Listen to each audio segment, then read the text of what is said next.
मियाँ साहब, हम एक कन्फ्यूजन देख रहे हैं तहरीक इंसाफ के साथ मुज़ाकरात में, जहां मुस्लिम लीग नून एक तरफ मुज़ाकरात करना चाहती है, विच इज़ गुड। ये एक अच्छा जेस्चर है, पॉजिटिव जेस्चर है कि सियासी लोगों के साथ सियासी तौर पर ही बातचीत होनी चाहिए। लेकिन ये जो कन्फ्यूजन है कि मियाँ साहब भी नहीं चाहते, मरीम नवाज साहिबा भी नहीं चाहती, लेकिन मुस्लिम लीग नून का एक ग्रुप चाहता है और वो चाहता है कि उन लोगों से बात हो जो मुतहम्मिल मिजाज हों। फिर महमूद खान अचकज़ई साहब के ज़रिए रब्ता करना और ये कहना कि हम तो चाहते हैं कि डायरेक्ट बात हो, लेकिन अगर पीटीआई नहीं चाहती तो चलें महमूद खान अचकज़ई के ज़रिए कर लेते हैं।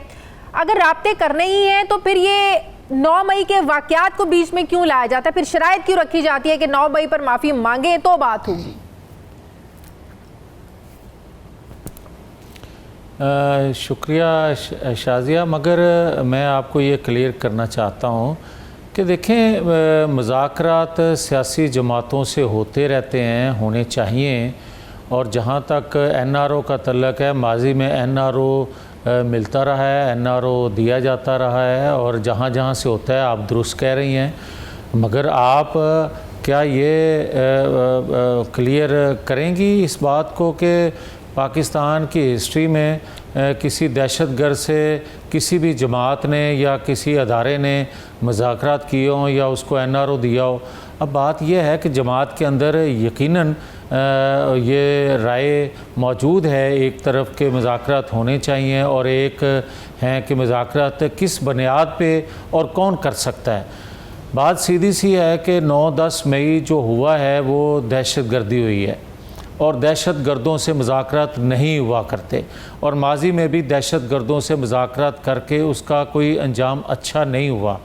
अब मुझे ये समझ नहीं आती कि जब बार बार यही बात की जा रही है कि उससे मुज़ाकरात किए जाएं या महमूद खान अचकज़ई के ज़रिए अगर वो कोई डायरेक्ट मुज़ाकरात नहीं चाहता तो इनडायरेक्ट उससे मुज़ाकरात हो जाएं, ये बात बुनियादी तौर पे गलत है। किसी तौर पर भी ये किसी की ख्वाहिश नहीं है और ना इस ख्वाहिश को मद्देनज़र रखते हुए कोई कमेटी बनी है या PTI से मुज़ाकरात के लिए कोई दूसरा दरवाज़ा देखा जा रहा है। अब जो अपोजिशन है, यकीनन अपोजिशन में से कोई एक जमात भी ऐसी नहीं है जिसने 9-10 मई पाकिस्तान की हिस्ट्री में किया हो या ऐसा कोई खुदा न खास्ता इरादा रखती हो।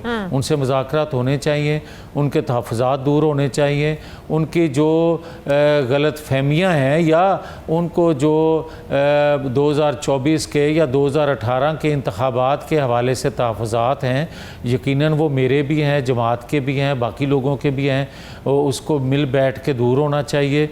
आज़ादाना इंतखाबात होने चाहिए, आइन कानून की बालादस्ती होनी चाहिए और जो अदारे हैं वहाँ से इन्वेस्टिगेशन भी फ्री होनी चाहिए। आपने कहा कि दहशतगर्दों से बात नहीं हो सकती। पहली बात यह है कि अदालतों से अभी इमरान खान को दहशतगर्द किसी ने अभी डिक्लेयर किया नहीं, अभी सारे केसेस चल रहे हैं। नंबर 1। नंबर 2, जब ये बात करते हैं कि इमरान खान से किसी सूरत मुज़ाकरात नहीं हो सकते तो फिर तनकीद होती है कि जब तालिबान से मुज़ाकरात हो सकते हैं। और हम हमेशा यही बात करते हैं कि जंगों का हल भी जो है वो उनका भी ख़त्म होना मुज़ाकरात की टेबल पर ही तयशुदा होता है कि जंगों के हल भी मुज़ाकरात की टेबल पर निकलते हैं। नंबर 1। नंबर 2, अगर ज़रूरी नहीं है इमरान खान से मुज़ाकरात करना क्योंकि वो एक दहशतगर्द है, फिर आज के इजलास के एजेंडे में मुज़ाकरात का वो चीज़ शामिल क्यों थी कि मुज़ाकरात होने चाहिए नहीं होने चाहिए? आज के इजलास के एजेंडे में शामिल था।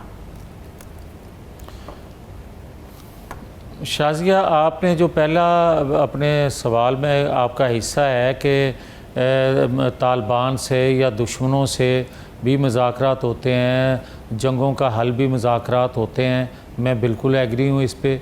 मगर आप पहले क्लियर तो करें कि आपने वही किरदार तालिबान वाला अदा किया है, दुश्मनों वाला अदा किया है, पहले उसका इकरार करें, उसके बाद रियासत उस लेवल पे या उस सोच से आपके साथ बैठ के मुज़ाकरात करेगी। ये नहीं हो सकता कि आपने सियासी जमात का लबादा ओढ़ा हो और अंदर से आप दहशतगर्द हों और दहशतगर्दों वाला अमल कर रहे हों।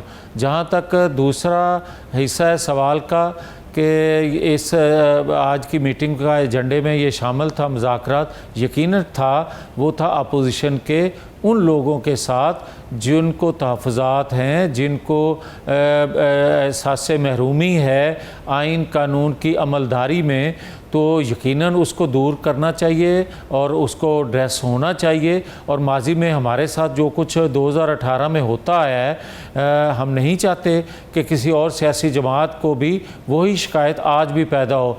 हाँ, ये बात दुरुस्त है कि शिकायत 2024 के इंतखाबात के नतीजे में भी बहुत सारे लोगों को है, बहुत सारी जमातों को है, मुझे भी है, मेरी जमात के बहुत से लोगों को भी है। मगर क्या ये सिलसिला इसी तरह चलता रहेगा? नहीं चलना चाहिए। ये हल नहीं है पाकिस्तान को आगे लेके चलने का कि 2018 का रीप्ले हो या 2024 का रीप्ले हो। होना ये चाहिए कि आइन कानून के दायरे में रहते हुए अदारों में बैठे लोगों को प्ले करना होगा, और उससे बढ़ के आगे निकल के कोई करेगा तो वो पाकिस्तान के मफाद में नहीं होगा। राना साहब को फिर टास्क क्यों दिया है कि आप महमूद खान अचकज़ई साहब से बात करें डायलॉग के लिए? आप देखें मेरी बात सुन लें। मैं आपको ये कह तो चुका हूँ कि अपोजिशन की वो तमाम जमातें और महमूद खान अचकज़ई अपनी एक जमात, अपना एक वजूद रखते हैं। वो अलग बात है कि किसी इत्तेहाद का वो सरबराह हों, मगर अपनी जमात का भी वो सरबराह हैं, और मैं बड़ी इज़्ज़त और कदर की निगाह से उनको हमेशा देखता हूँ और समझता हूँ कि उन्होंने हमेशा आइन कानून की बालादस्ती के लिए जद्दोजहद की है, और पक्के सच्चे पाकिस्तानी होने के नाते जो उनके तहफ़्फ़ुज़ात हैं, बहुत से उनके जायज़ तहफ़्फ़ुज़ात हैं, उनको ड्रेस होना चाहिए। मौलाना फजल रहमान के बहुत से तहफ़्फ़ुज़ात ऐसे हैं जो सही हैं और उनको ड्रेस होना चाहिए। मौलाना फजल रहमान का पाकिस्तान के लिए, पाकिस्तान के आइन कानून की बालादस्ती के लिए एक बड़ा अहम रोल रहा है और है आज भी। ड्रेस होना चाहिए, मुज़ाकरात होने चाहिए। कोशिशें नज़र आ रही हैं एक हफ्ते में, मतलब कि पिछले हफ्ते जरदारी साहब चल के जाते हैं, कल शहबाज शरीफ साहब चल के जाते हैं, तो जिस तरीके से विफाकी हुकूमत मौलाना साहब को इंगेज करने की कोशिश कर रही है, तो उससे लग रहा है कि हुकूमत संजीदा है। अब आपको क्या लगता है कि मौलाना साहब के साथ जो मामलात हैं वो कुछ लो और दो के बगैर हल हो सकते हैं? अब ये भी कहा जा रहा है कि जब तक विफाक में, बलूचिस्तान में मौलाना साहब को हुकूमत कुछ देगी नहीं, मौलाना साहब को मनाना इतना आसान नहीं है। देखिए, ये तो जब शाज़िया बैठते हैं दो जमातों के लोग, तो यकीनन हर जमात का अपना एजेंडा होता है, हर एक जमात की अपनी तरजीहात होती हैं, उस पर बात होती है। ये तो जब ये वक्त आएगा, अभी तो गुफ्तगू है का आगाज़ है, तो जब ये बातें होंगी तो यकीनन आपके सामने भी आ जाएंगी। तो मौलाना साहब को इंगेज करने का कहीं एक और मकसद, वो कानून साजी में मौलाना की हिमायत तो नहीं चाहिए? देखें, अभी आपने एक लफ्ज़ बोला था, बैसाखियों के सहारे बनी हुकूमत। अगर मैं सही समझ जाऊँ आपके अल्फाज को, तो आप ख़ुद कह रही हैं, मैं उसका इकरार कर रहा हूँ कि सादा अक्सरियत भी मुस्लिम लीग के पास नहीं है, और एक इत्तेहादी स्लिप हो तो हुकूमत का वजूद ख़त्म हो जाता है। तो अगर इस पाकिस्तान को यकीनन जिस मकसद के लिए हमने ये कुर्बानी दी है, जो कि कुर्बानी लगी नहीं है अभी तक पाकिस्तान को, कि उसके लिए जिस जज्बे से कुर्बानी दी जा रही है उसका फ़ायदा रियासत को मिले, अभी तो उस तरह नज़र नहीं आ रहा।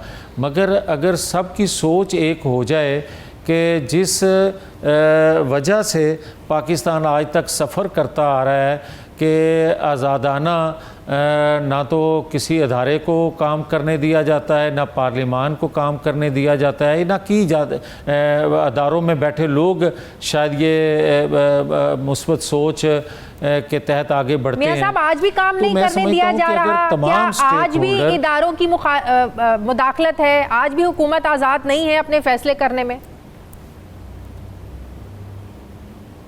शाज़िया, देखें, आज आपके पास रह क्या गया है माँ सिवाय इसके कि आप तमाम जो हैं वो एक पेज पे आएँ और पाकिस्तान को इस गर्दाब से निकालें। सवाल तो ये बनता है कि यहाँ तक लेके कौन आया। देखें, आप भी पाकिस्तानी हैं, मैं बतौर पाकिस्तानी भी आप सबको हक़ रखता हूँ कि मुझे बात करने का आप मौका दें, या आपका हक़ है कि आप सवाल करें उस हवाले से जो आपके तहफ़्फ़ुज़ात हैं। मगर बात सीधी सी है कि इस गर्दाब में फंसाने वाले मुजरम कौन हैं? वो सियासी जमातों में लोग हों, या कोई सियासी जमात हो, या अदारों में बैठे लोग हों, या कोई अदारा हो, ये सब का एहतसाब या सब का कड़ा एहतसाब हो के कौम के सामने रखना चाहिए कि ये फ़ैसले हैं। और मैं बड़ी माजरत से ये अर्ज़ करूँगा कि अगर हमेशा ताकतवर अदारों की तरफ हम कहते हैं कि जनाब उनके अमलदारी से या उनकी मदाखलत से पाकिस्तान इस गर्दाब में फंसा, मैं बिल्कुल यकीन से आपको कह सकता हूँ कि वो अदारा 77 सालों में भी अगर चाहता अकेले काम ये नहीं कर सकता था कि आइन कानून तोड़ना या उसमें मदाखलत करना, जब तक दूसरा इंसाफ फ्राहम करने वाला अदारा उसको कंधा न देता। और जब तक आप देख लें इंसाफ देने वाले अदारे ने पाकिस्तान के आइन कानून के ख़िलाफ़ फ़ैसले दिए हैं, उस वक्त से पाकिस्तान इस गर्दाब में फंसता आ रहा है। उनको